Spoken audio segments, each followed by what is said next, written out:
ఏడుకోటంలోను ఉయ్యాలో అయ్యి రోజులోనమ్మ ఉయ్యాలో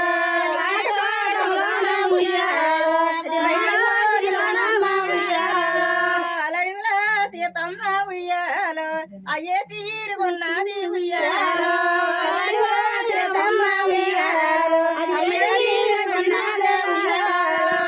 పోకమాలకు సీత ఉయ్యాలో ఆ ఉయ్యాల కట్టేనా